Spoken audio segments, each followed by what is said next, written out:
Hello! In this video, we will talk about the ways in which Eastern Partnership countries depend on the European Union and Russia, their interdependencies.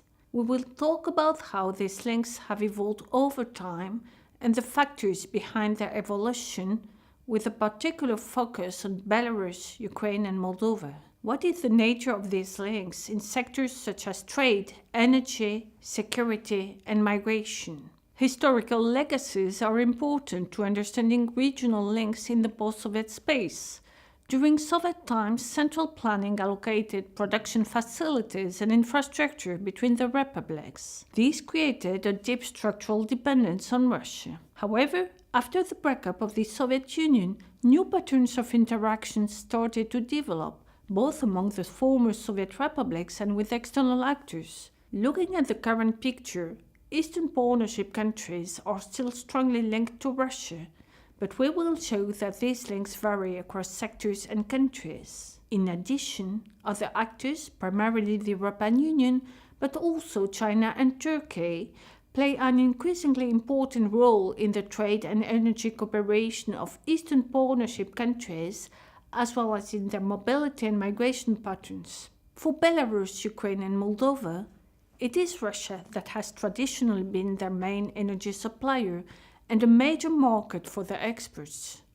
Russia is also a key destination for labor migrants from these countries. This multifaceted influence means that all three countries are affected by both changes in Russia's situation, such as economic crisis, and shifts in Russia's policies. Over the past 3 decades, Russia has used regional links to serve its interests.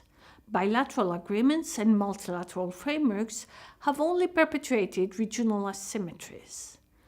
Moscow enjoys a dominant position in regional organization across the post-Soviet space, including the Eurasian Economic Union. Russia has been able to use the asymmetrical links inherited from Soviet times as a political tool to undermine those regimes it sees as unfriendly and to prevent their deeper integration with the West. For instance, in 2013 and 2014, Moscow introduced a broad range of punitive trade measures against Moldova and Ukraine to retaliate against them signing association agreements with the EU. It also introduced harsher migration rules and expelled Moldovan citizens from its territory. Clearly, Moscow's preferred leverage over Eastern Partnership countries remains security. This is because of the unresolved conflicts that exist in 5 out of the 6 Eastern Partnership countries. Russia has repeatedly used these conflicts in connection to energy or trade. For instance, the annexation of Crimea and support to rebels in Donbass since 2014 serve as major pressure points to undermine Ukraine's deeper economic integration with the EU. Likewise, energy subsidies to the breakaway region of Transnistria provide Russia with significant leverage over Moldova. By contrast, Russia has used regional links to support those regimes it regards as friendly. Belarusian membership of Russia-led regional organizations has protected the country from security threats and other punitive measures. It has also provided Belarus with easier access to Russian resources. Belarus benefits from much cheaper gas prices than Moldova or Ukraine, and Belarusian citizens can freely stay and work in Russia. However, these close links only perpetuate the country's dependence on Russia and vulnerability to its policies. Our findings point to the key role played by domestic elites in Eastern Partnership countries in the evolution of regional ties.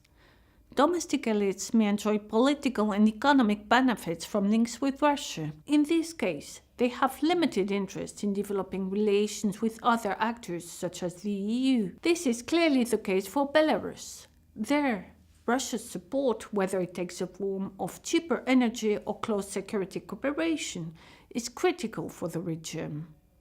Therefore, President Lukashenko has had limited incentives to develop links with the EU. Perhaps more surprisingly, our research points to similar examples in Ukraine and Moldova as well.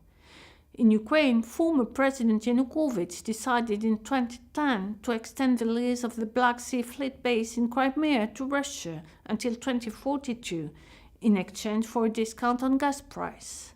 This only perpetuated the country's security sensitivity to Russia.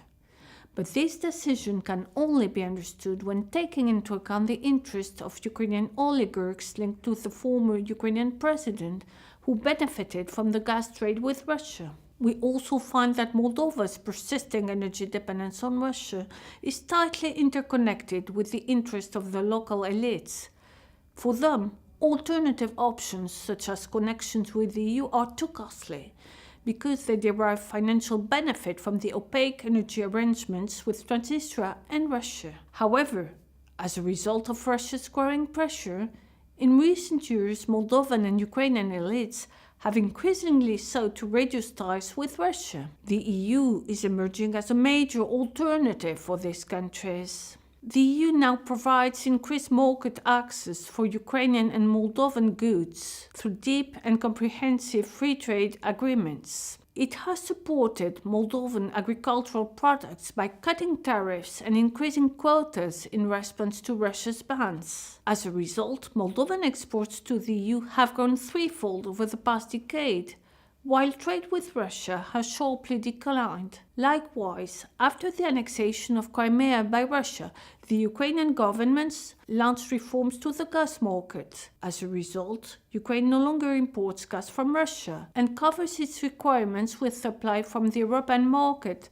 via reverse flows from Slovakia, for example. Bilateral cooperation within the Eastern Partnership is another option to reduce dependence on Russia. For instance, the EU encouraged Moldova and Ukraine to share information and develop integrated methods for combating customs fraud and smuggling in Transnistria. The two countries have introduced joint border control over border crossing points with the Brekery region, which limits Transnistria's capacity to interact with Russia. In conclusion, regional links, while initially framed by the common Soviet past, are increasingly shaped by the policies of Eastern Partnership countries, Russia and the EU. While Belarus benefits from close links to Russia, they leave it very dependent and vulnerable to Moscow. Meanwhile, in Moldova and Ukraine, Moscow's punitive measures have mostly resulted in a sharp decrease of ties with Russia and closer links with the EU. You can read more about interdependencies in the EU-STRAT Working Papers series on our website.